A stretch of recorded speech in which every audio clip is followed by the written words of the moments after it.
Tom Reed and our vice chairs and all the members of the Problem Solvers Caucus for joining this virtual press conference.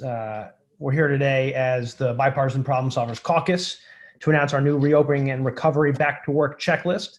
I believe all of you have a copy, and we're going to hear from all of our members who want to speak, and then we'll be taking your questions. Our country is facing two major battles: the fight to make sure every American is protected from this virus, and the fight to get our economy back on track.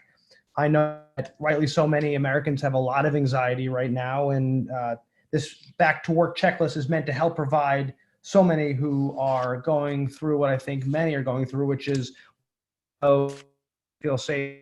What if I'm a business? When can I reopen? So here is put together a checklist for guidance. These fights are on two different battlefields, health and economic. They must be fought simultaneously. That's why we're announcing these benchmarks to safely reopen the American economy. And we need a regional, industry by industry, multifaceted, data-driven approach. Reopening the country will not be a one-size-fits-all approach. Instead, it needs to be dynamic, with a strategy that combines public health, economic rescue, and plans for our future. I know that all members of the caucus who worked so hard on this, and I'm very grateful to everything everyone did to bring this together and reaching out to so many experts. We're all dealing with the coronavirus impacting our communities in different ways. In northern New Jersey, where I am, and the counties that make up my district, we have more than 22,000 positive cases. We've had more than 1,100 deaths, affecting so many families and nursing homes and care facilities. So I want to thank all, and just, if I could speak for New Jersey, all of our frontline healthcare workers and first responders who've sacrificed so much every day to keep us safe and healthy. I want to thank our families and businesses for doing the same. We know it's not easy, but we'll get there. And we've seen firsthand this virus knows no bounds, which is why this back to work checklist prioritizes public health while helping our local businesses, hospitals, and frontline healthcare workers. That's what I said this last week when I accepted the appointment to the White House task force to reopen the economy. That's what I've said as I've worked very closely with our governor and with all local officials and state officials here. And we might not all see eye to eye, as the Problem Solvers Caucus shows. It's about trust. It's about working together. That's the best way we're going to beat this virus and its effects. And that's why this back to work checklist was thought of and working together. And we're very grateful to live where we live in the greatest country in the world. I know if we continue to work as one, we will beat this virus. And with that, I'm going to turn it over to co-chair of the Problem Solvers Caucus, Tom Reed. Well, thank you, Josh, and thank you to everyone who's tuned in today at this press conference and using this technology. And most importantly, thank you to our members of the Problem Solvers Caucus that have worked over the last 3-4 weeks on this plan, got to consensus, and as we have rolled out this back to work plan, I hope everyone in the press watching today recognizes, in order for us to officially endorse this proposal, it takes at least 75% of us to agree as a body to support it. We far surpassed that in regards to when we put this around for a final vote over the weekend. And so what you have here is, as Josh indicated, a two-front plan, taking on the virus, taking on the healthcare needs of the country going forward so that we can open up America safely and do it in a manner that is safe enough for us to get back to work. And at the same time, and this is not a linear checklist per se, this is a multi-front, multi-dimensional approach, focusing on the health and the virus, but also focusing on the economy in regards to stabilizing the economy, providing for recovery assistance where appropriate, and also recognizing that it's going to be it's going to take some stimulative policy in order to reignite the economy, given the tailspin that it was put in when the virus obviously shut down the $22 trillion American economy overnight. And essentially the velocity of money went from 1,000 miles per hour to zero. And so this plan is a collaborative approach. The Problem Solvers Caucus has been meeting virtually now multiple times, at least I think 7 virtual Problem Solvers Caucus meetings. We've had 5 working group meetings. We've had 4 bicameral meetings with our Senate partners that are working with us on a regular basis.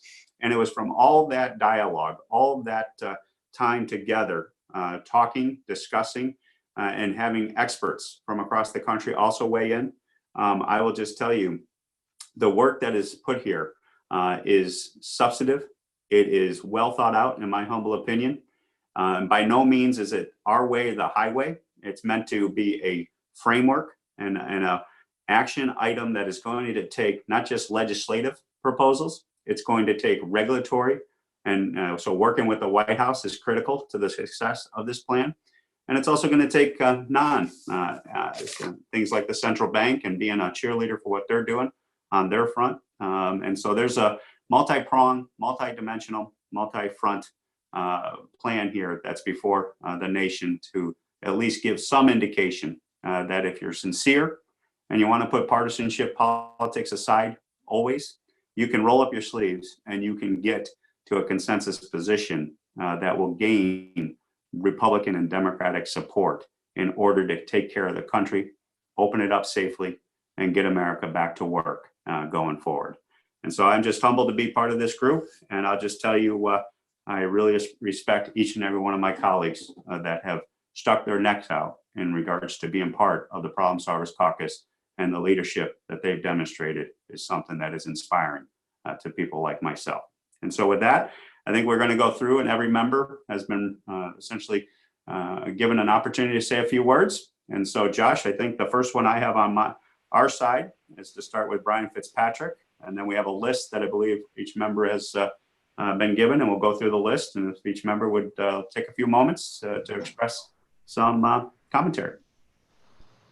And then we'll get to questions and answers at that point in time. Thanks, Tom. Hope everybody's doing well and staying safe. This document is an excellent one, and it was a product of everybody's input, just like every other proposal that we make. And I think everybody's goal here is, how do we advance two separate prongs to this recovery? How do we preserve health and public safety and keep everybody safe, and at the same time, in a very responsible way, get our economy back up and running?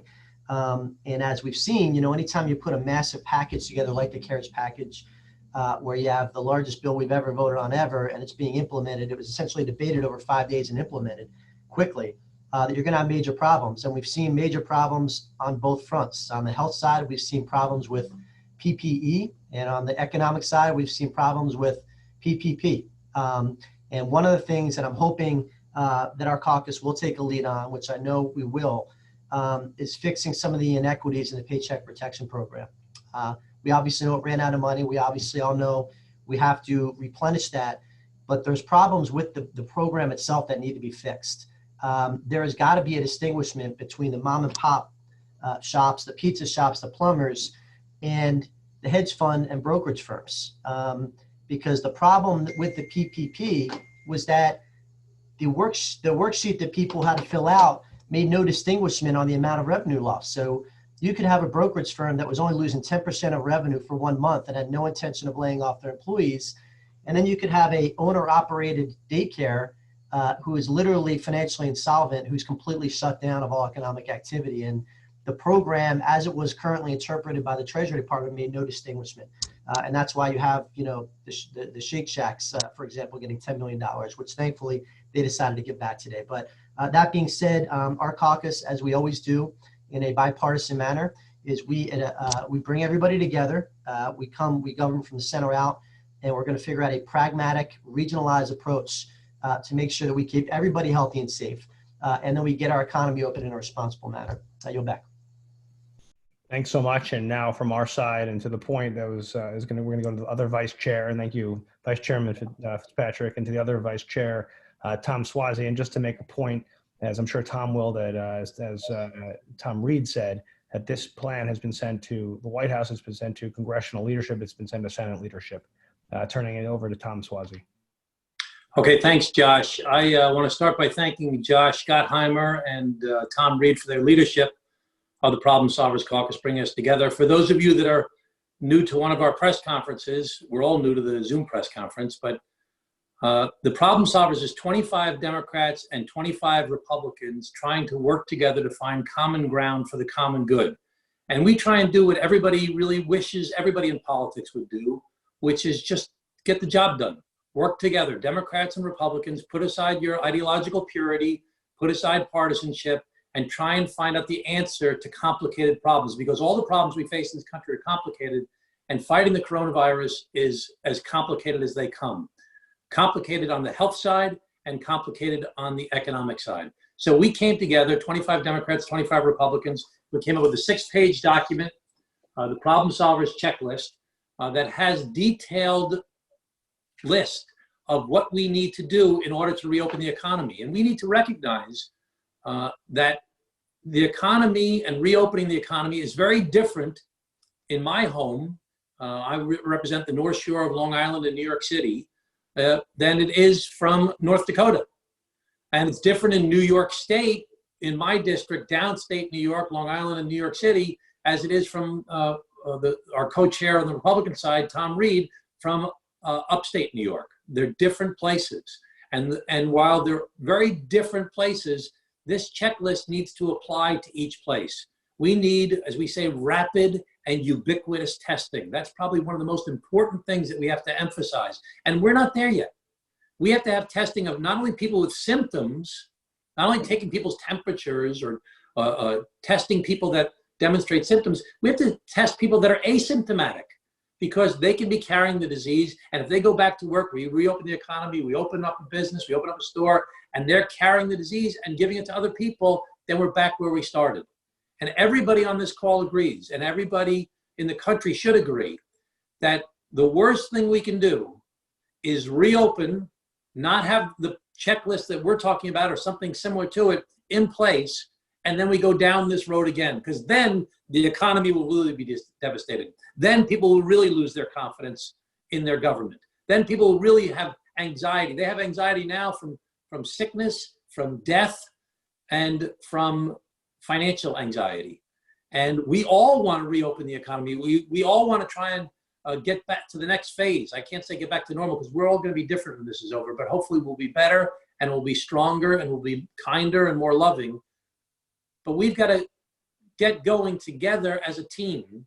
And it's no time for protest or partisanship. It's time for Democrats and Republicans to work together. And as Josh pointed out, several of us on the Problem Solvers serve on a task force that the president established, a bipartisan task force. And we have shared our bipartisan checklist as to how to reopen the economy with the White House. And, when we disagree, we're going to push back.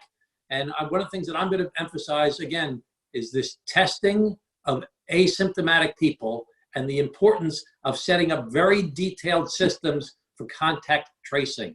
When somebody comes back to work or comes back into the economy and they get sick, or anybody gets sick, we're going to have to test who else they've been in contact with. And that's going to require a whole new structure, or taking an existing structure that we've had in place for things like measles in the past, but ramping it up to a much more sophisticated and large system to do contact testing. Anyways, a whole bunch of other ideas here. I want to thank my colleagues for all their good work. I want to thank everybody, especially for helping us here in New York. We've got special problems in here in New York. Everybody in the country is suffering and going through very tough times. But we've had over 30% of the cases and almost 40% of the deaths have taken place in New York. And we're hoping that our colleagues will help us to help our hospitals and to help our state and local governments that get even hit so hard, and that we look at rate of infection when distributing funds. All right, Tom, I appreciate it. Thank you so much. On the bone as Tom Schweizer is getting into. And so on our side, and we have a tradition in the Problem Solvers Caucus, go back and forth. And so we'll go to Fred Upton, former chairman of the Energy and Commerce Committee. Fred Upton, please. Well, thanks. I'm delighted to be here. This is our team. Divided government, we got to work together. We're all in this together. We want to work together to get things done.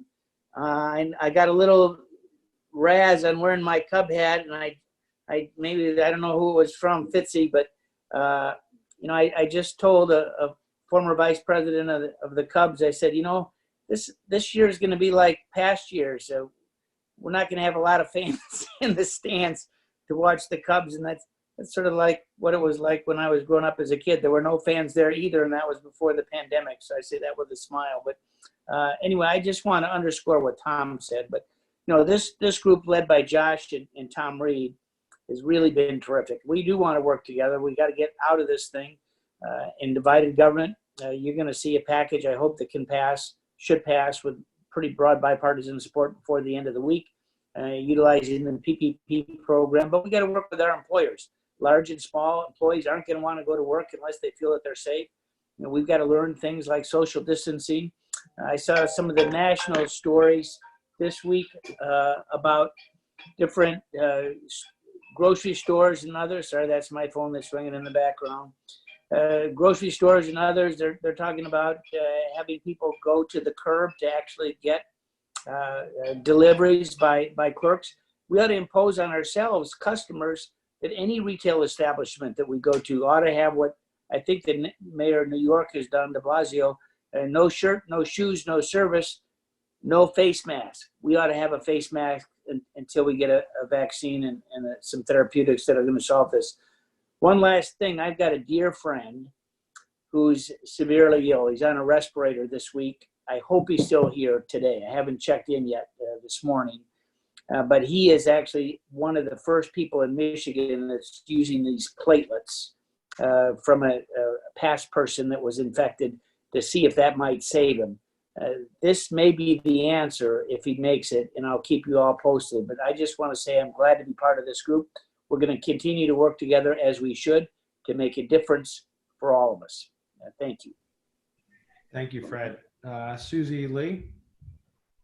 Hi, everyone. Thank you for doing this. And first of all, being part of the Problem Solvers Caucus is such an important part of, I'm a freshman and was the first caucus I decided to join because I came to Washington hoping to work together to solve problems. And clearly this pandemic is unprecedented, and the stress and really devastation that it's inflicting upon our economy, especially here in Nevada, is unlike anything any of us have ever experienced. And I just want to say that the package and our roadmap that we've put forward, really, to me, what's important about this is it's not just short term, it's also long term. And looking at how are we dealing with the current public health crisis, but also how are we looking long term on what the impact this is going to have on our economy, and how we're going to take the necessary steps, not just to open our economy, but also to look at what we've learned from this in terms of our supply chain and making sure that we're prepared in the future. This is a bipartisan. First of all, people always complain that Congress does not do things in a bipartisan manner, yet we were able to put forth 3 unprecedented size packages to help the American public.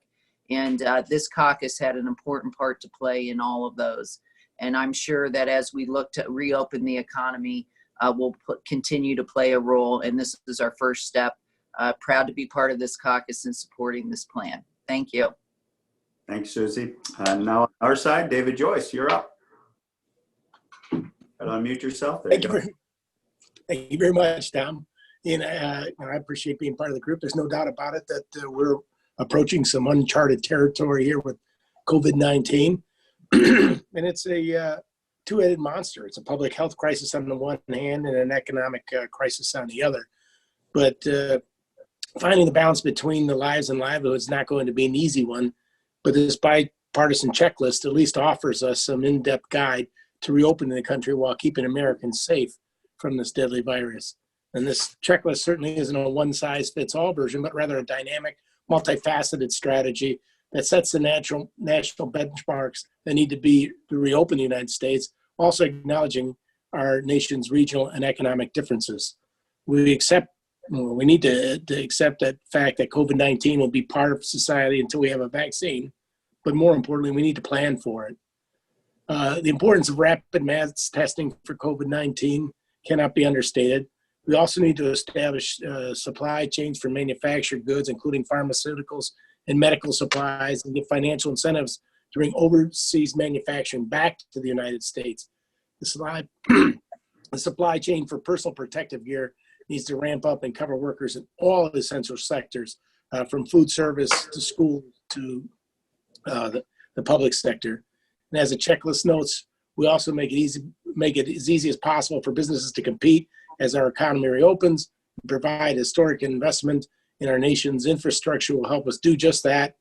And we've been reaching out to all the mayors and folks here to understand how we can better help should we manage to put together that infrastructure package. But no time has it been as clear as now. And you've heard me say this ad nauseum for some of you since I got here, that it's times like this we need to take off our red jerseys or our blue jerseys and put on our red, white, and blue jerseys. I'm proud to be with a group who's doing just that to try to get the job done. Thanks for having me. Excellent. Phillips joining us from Minnesota. Thanks, Josh. Thanks, David, for your words. And to everybody, we've done a lot of kumbaya because we are brothers and sisters. And if there's one silver lining I've found in the last month being home, is that I get to spend more time with all of you talking about what we need to do. And it is joyful and inspiring. And I'm humbled and grateful. And to the journalists on the call, you know, what's remarkable about this group is that it's one of the few caucuses that don't look at things through a political lens. We look at it through the lens of what's in everybody's best interests. And I think the work product that we've shared is a perfect example of that. I'm not going to rehash it. I think others have done a fine job, but reflect on one thing that I think we're going to be considering a lot more in our group, and I think the nation will shortly, and that is that consumer perceptions are going to drive economic realities. And we can't legislate psychology, but we can listen, we can learn, we can communicate with our constituents, and we have a collective obligation on the Problem Solvers Caucus and the entire Congress to ensure that Americans feel safe again. And one way to feel safe again is to have faith in government. And that is where we're going to play a big role, I believe. So grateful to all of you on the call, to my brothers and sisters, honored to be your colleague. And back to you. Well said, Dean. And I do want to make sure that folks know how to get a copy of the Back to Work checklist. If you go to our website at Problem Solvers Caucus, you'll be able to find it there. There's a link to it. And in the press advisory, I believe there's a link in there too. But if you want to go to the Problem Solvers Caucus, some questions that come in, looking for a copy of it. And so, Bill Johnson, you're up next. Thanks, Tom, and thanks to my colleagues. Look, I'm really proud of the work that our Problem Solvers Caucus has done on this effort. You know, I'm not going to repeat the things that they have all said, and I agree with all of them.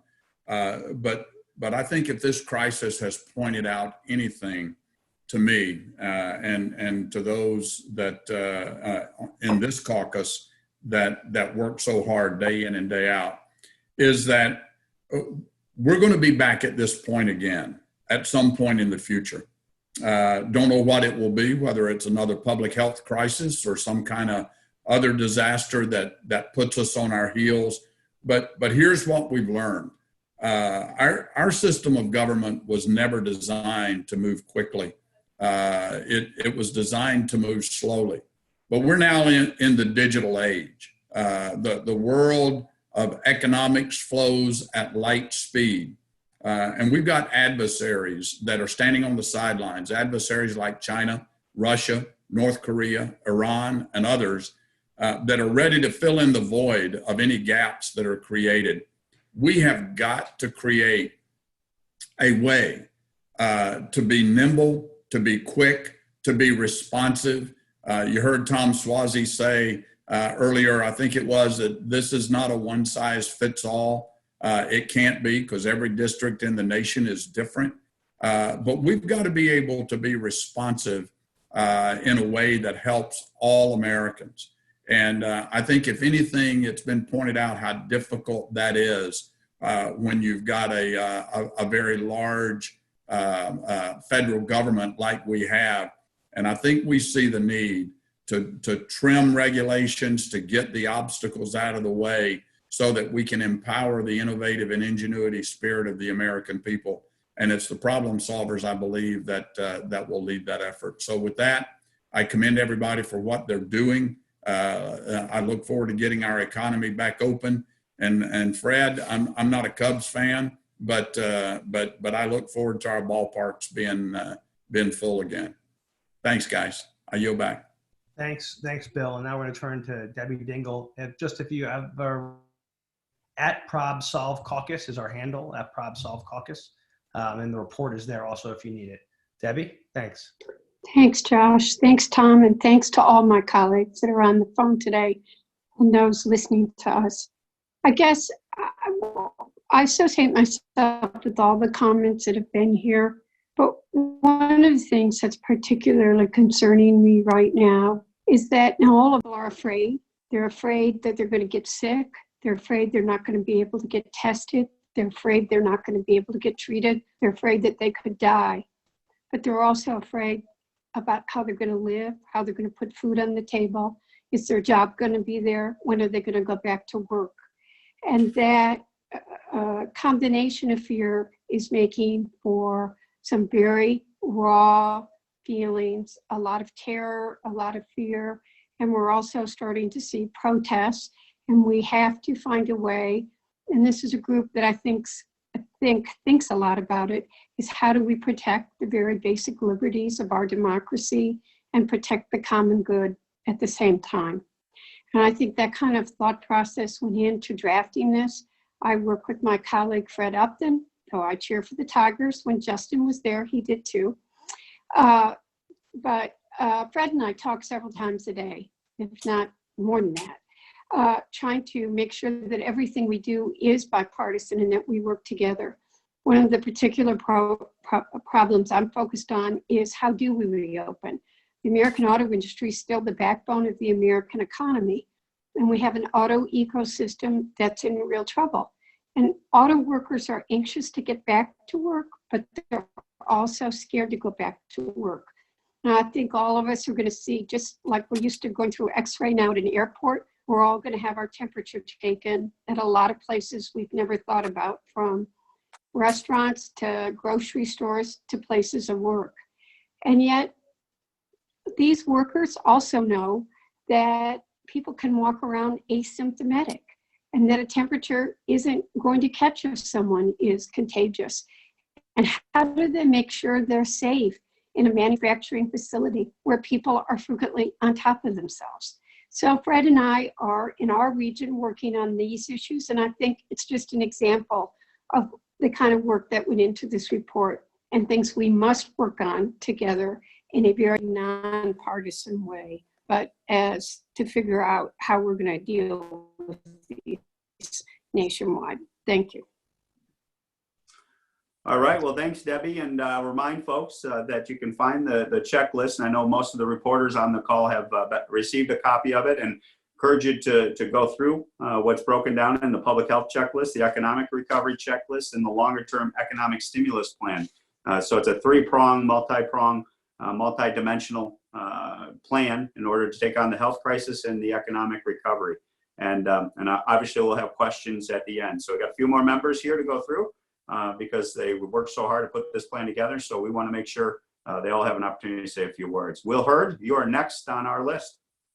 Thank you, Tom. Here in my home state of Texas, we're continuing to see more cases each day. And like most of my colleagues, seeing an increase in cases in my district, flattening the curve and making sure we're still protecting our families is not over. We are far from it, but reopening our economies must be a health first approach, not a politics first approach. And that's why I'm proud to support the Problem Solvers plan to make sure that we are following best practice protocols for public health, for rapid testing, helping frontline healthcare workers. And guess what? If communities are able to achieve these best practices sooner than others, they should be allowed to do this. And as Debbie alluded to earlier, almost 20 years ago, we thought that we would never be traveling on airplanes again following 9/11. Now we're used to getting patted down or in front of hundreds of people and taking our shoes off. There are going to be some changes like this, but we can get back to normal. And I'm glad that I'm part of an organization led by Tom and Josh that focuses on solving problems, not just political grandstanding. So gentlemen, thank you for your leadership, and I yield back. Thanks, Will. And now to Elaine Loria from Virginia. Well, thank you, Josh, and thank you, Tom. And I want to really say that I think that this document is an example of what the American people are looking for. They're looking for government to work, and they're looking for us to work together across the aisle in a nonpartisan or bipartisan way. And I think that, you know, my colleagues on this call and in the wider Problem Solvers group have put an enormous amount of effort into this document, into this plan, and I greatly appreciate that. And the main takeaway that I would like people to know from this is to see that your government is working for you. And I truly can speak for myself, but everyone else on the call, I'm sure, is doing the same thing, because this is not just the federal government working across the aisle, but it's working federal, state, and local government together. And I have spent the majority of my time in close coordination with our state government, with local officials, everyone from mayors down to sheriffs and everyone in between, trying to put together all the elements of how the government works for the people. And this is a plan that I think has a lot of thought put behind it, and how to bring all those elements together and to execute a plan to get America back to work and get people healthy and move forward after a pandemic that we haven't seen the likes of in over a century. And I just want to applaud my colleagues who put all the hard work into this again, and I'm proud to be part of this group, showing the American people that we can truly work together in times of crisis. Okay, well said. And I think we had Pete Stauber, who wanted to offer some comments. He may have had to go to another thing. Is Pete there, Pete?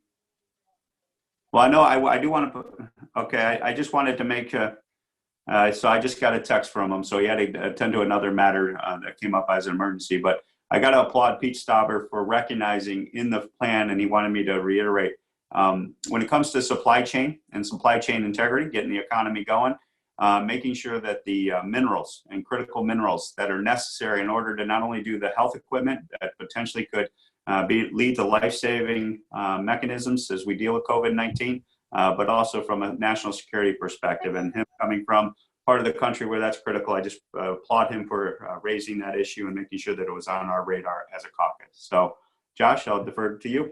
Thanks so much, Tom. Tom O'Halloran, I know, is calling in on the phone. I think was out driving about. Tom? Yes, Josh, I'm here. Josh, Tom, thanks for your leadership. I want to thank all those that have worked so hard on this process. You know, America has been through crisis time and time and time again and has overcome it.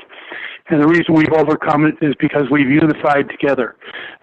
This is an indication of, this work's an indication of what coming together means. It's finding common ground and overlooking the other nuances of politics and finding something that's good for the American people and works for them. And in this case, saving lives on an hourly, minute, second basis. And we have to do this across the entire spectrum on this issue. It's going to be with us today, tomorrow, and into the future until we find a vaccine, and then maybe there's another one. This helps us learn. This process we're going through right now helps us learn the lessons of before. And that's working with one another, not against one another, and working as Americans toward the common good. We can do this, and I'm hoping that this step is a step that's going to help lead others in that direction. Thank you very much.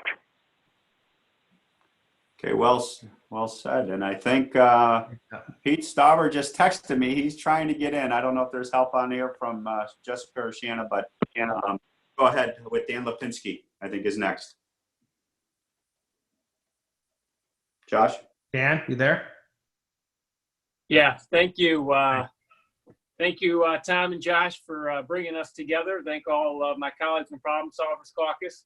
I'll be brief here. I just want to say, first of all, unfortunately, in politics today, we're often led to believe that everything is you have two choices. You know, it's in simplistic either-or choices. You either have plan A or plan B, Democratic plan or Republican plan. And in the current crisis, it is often put out there, well, you have to choose either jobs or public health. But we can and must come up with a better solution. And we know the way to do that. I know as an engineer, what you do is you study the problem, you bring in the experts, you listen to them, and you put together a step-by-step plan. And that's what this problem solvers checklist is. And by doing this, we're going to lift our country up out of this crisis. We're going to bring people back to work, and we're going to protect our health. So I want to thank all my colleagues in coming together on this. Hopefully all of our colleagues in the House, in the Senate will join us, and the White House will, and we can come together in this crisis as we always should, and do this for the American people. So I want to thank everyone for their work on this. And in a show of bipartisanship, I'm going to join Fred Upton here with my Cubs hat. So can't wait to play ball again. Thank you. Excellent. Well said, Dan. And Josh, I think we do have Pete who is able to.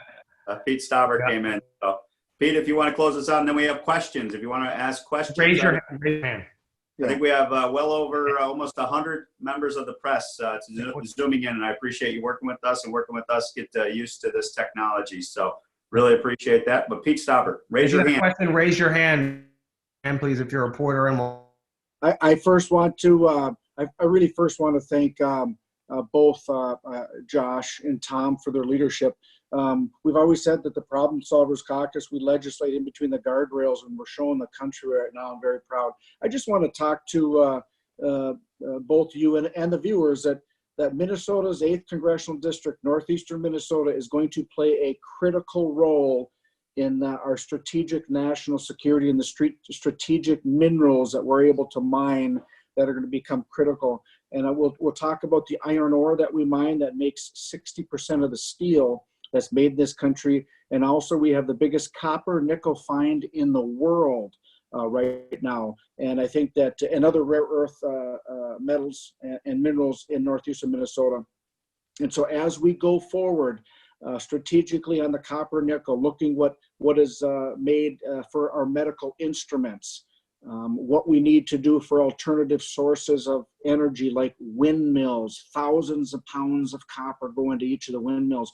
We can do it right here in northern Minnesota with the best environmental standards and the best labor standards. We will not rely on the country of China or India or others that use child labor or don't have the environmental standards we have. So I'm looking forward to, and you'll notice in our draft of how to open up that we put out to the country that we talked about those critical minerals part was added in there specifically for these types of issues that are coming. No longer are we going to, or should we rely on foreign adversaries that don't necessarily have our best interests at heart. So again, Tom and Josh, and to the viewers, I just want to thank you all. I've said this, we're going to get through this as a nation. We're going to be stronger, more resilient, and more self-reliant than we've ever been. So thank you all for doing this, and I'll listen to some questions. Great. Well, so now that we're going to start questions, thanks so much. We really appreciate that. Please raise your hand virtually if you're a reporter, and we will get to you and get you in the queue. A lot of reporters on. We're going to start with Mike from the Post, Washington Post. Mike from the Washington Post, you're first up. Hey guys, thanks for doing this. On your checklist, you talk about rapid and ubiquitous testing, and there's still a lot of frustration out there, I think in both parties, about the lack of testing. And there seems to be a difference of opinion on what the federal role is here. The president tweeted an hour ago saying, quote, "States, not the federal government, should be doing the testing," unquote. So what is your feeling? I'd like to hear from both co-chairs and any other members. What is your feeling on what role the federal government needs to take in testing? They need to take a more aggressive role, particularly on some of these supply chain issues, getting some of the reagents and supplies in. Thanks. Well, Mike, maybe I'll offer some comments there, and then if someone else wants to comment. Obviously, testing is a critical piece of it. And I think at the national level, you need to have standards as to what that means in regards to having a regional plan, as we indicate here, that this is going to be a regional approach to reopening the economy and reopening the country. And so I think you're going to have to recognize that we as the national level are going to require rapid and ubiquitous testing to be put in place. That will mean mass testing with rapid results. And we've been briefed on many of the private sector industries that are ready to roll out some innovative type of testing protocols to not only deal with diagnosing the virus quicker, faster, but also that serological immunity antibody type of testing that is so critical to monitor our communities across the nation. So I think there's a national standard that could be deployed there. Also, if you look at what we did with the contact tracing database, and we had many conversations with a true leader on this issue, and Dr. Bill Cassidy, who was leading the effort in the Senate in regards to utilizing the existing infrastructure legislatively that deals with vaccinations and immunizations record and how the public health system interacts with that system. And he's identified that that is a proposal that is compliant with HIPAA, that's compliant with EEOC. And so what I think you have to do is you have that national standard, and then each state has to have an action plan in order to show that it meets that testing that we envision, that we envision under this proposal, that would be safe enough to monitor the community and the region that comes back online, and deal with the virus that goes off in regards to hotspots that are going to develop, because I think we recognize that hotspots are going to be something we have to deal with, as we've seen other countries that have come online, but also get that base immunity standard put in place so that we can grow more and more confident as we move into a vaccine 12 to 18 months down the road to be able to deal with that measurement. And so that's what we're talking about when we talk about in our testing requirement. And I think this dovetails nicely, in my humble opinion, with what the White House is saying as to a national standard. And then the states and their independent action plans, be it a region of the state or a statewide proposal, if they can do that, meets those standards that are put forward. You need, there are areas where there's a lot of flexibility and where the states have to be very involved and our governors have to lead in certain ways. And I'll turn to Swazi for this, Tom Swazi for this, but I think there's also places where we're going to need to work together as one country and with strong federal involvement. I think testing is important that way in order to achieve those benchmarks. I don't know, Swazi, I know you had said you wanted to jump in here. There's no question that there's a federal role here as far as setting guidelines, and there's a state role as far as implementing. But as we just saw with the whole PPE issue, the supply chains and getting the actual things we need, from the swab test to the reagents to the test kits themselves, there's a huge role for the federal government as far as not only getting approvals through the FDA and ramping that up and making that a priority, but also getting the actual physical products that we need to the United States and to the states. It can't be that each state is competing with each other to say, oh, we're getting, and they're bidding the price up the way we saw with masks, for example, where they're bidding the price up against each other. This is another example of the Defense Production Act. We should have a separate effort at the federal level just on testing. The whole goal of which is to get these tests out to the states, to help the states to coordinate, to help get the supplies, to help get the approvals, and to coordinate these efforts. If we're going to have rapid and ubiquitous testing, not only of people with symptoms, but people that are asymptomatic as well, people that who have the serological test and getting immunity, we're going to need the federal government to help the states get this done, and then the states are going to have to implement it. Tom? Okay, I think next on our list, I think we have Jessica just texted me. Michael, board clear channel. Michael? Okay, Jessica, who do you have next? And again, thank you for bearing with us as we have this. Sorry about that. Okay, next question. We have Brenda Copson.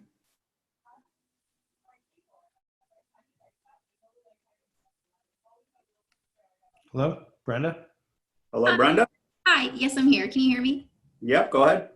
Hi, so my question actually specifically is for Representative Upton. Okay, go ahead, Brenda.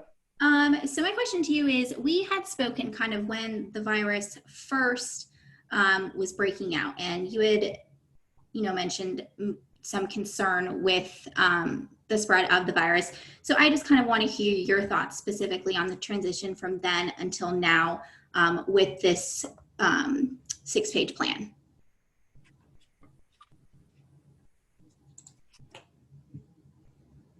Mute Fred. Fred, you're muted. There you go, buddy. Sorry, I didn't touch the right spot on the screen. We all want, as the president does, we wish things were open, on Easter, but that wasn't going to happen. The virus is going to dictate exactly what's happening, and we all have to work together. My side of the state has been impacted, but I'll tell you, Debbie Dingell's side has been hit much harder than the west side. I've spent all my time here. I'm at my kitchen table. I've been talking and working with our local health folks, our hospitals, our businesses. We've all been working to get more PPE rather, to our communities, and we've had, I think, some good success at doing that. But at the end of the day, we all want things to be open, and we know that our lives are going to be changed quite a bit. We're going to have to we've mastered the social distancing. We're going to have to make sure that remains in place until we find a vaccine and the right therapeutics for a cure. And it's going to take some time to do that. Our emphasis ought to be on finding a vaccine. As I might have said earlier today, I've said this a number of times the last couple of days, I know someone who is very sick with this right now. And I hope that he survives the end of the week for sure. And he is one of the first people in Michigan that's actually using this new platelet, I'll call it transfusion, to see if that may pull him out of the otherwise nosedive that he's in.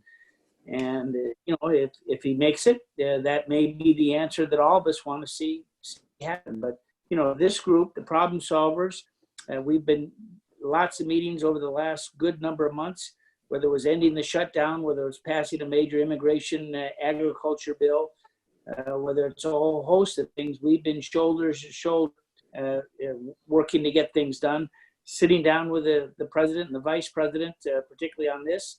And, this is the biggest challenge we will ever face as Americans.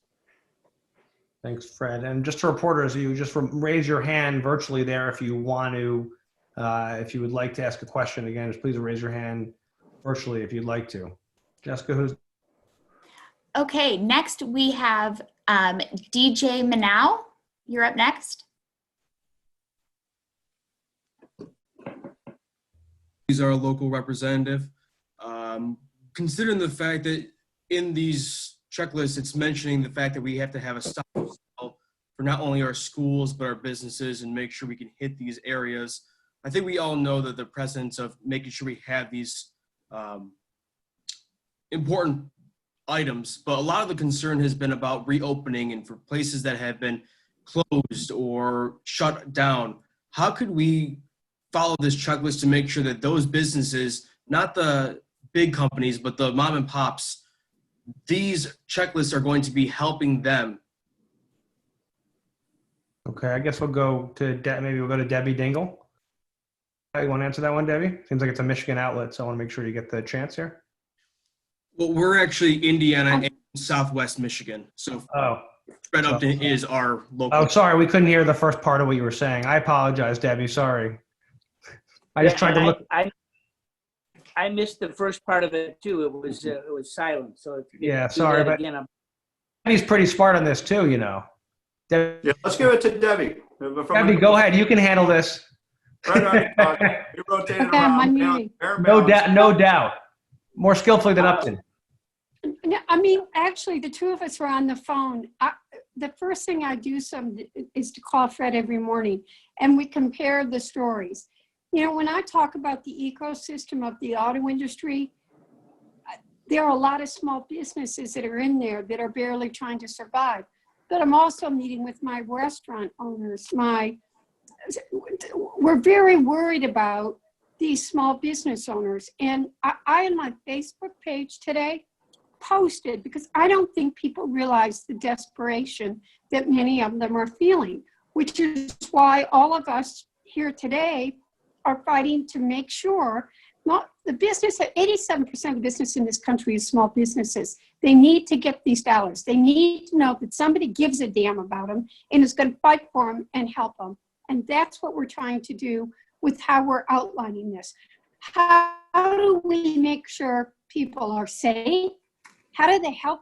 How do they get, I can't tell you how hard Fred and I have worked together to get swabs. We don't have cotton swabs for these tests in this state, and a lot of other stuff. We work together on that, but we also know that these businesses are desperate, that if they don't somehow begin to open up, or if they don't get some help, they're going to be gone in another month. And that's the balance we're trying to work together. And by the way, in a bipartisan way, tap down the rawness, tap down politics, and work together to find the answers.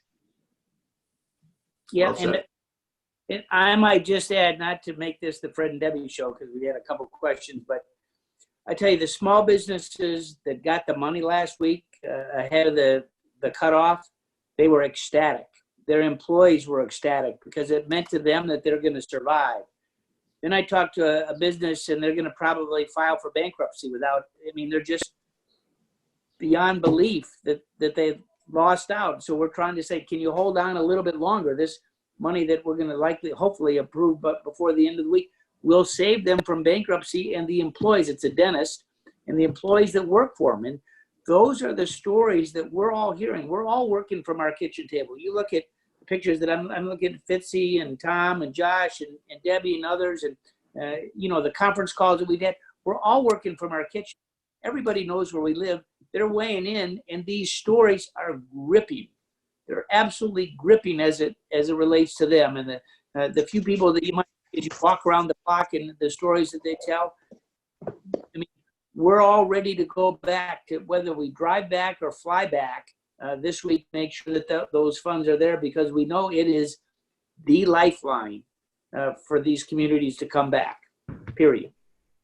Well, I know we're coming up on the 1 o'clock break here, and we got one more question, but I would not lose sight of these stories that Fred and Debbie are talking about. I mean, I've known of an individual, a fifth-generation farmer, who committed suicide over the weekend because he was promised this paycheck protection program, and because now he's going to lose the farm, he lost all hope.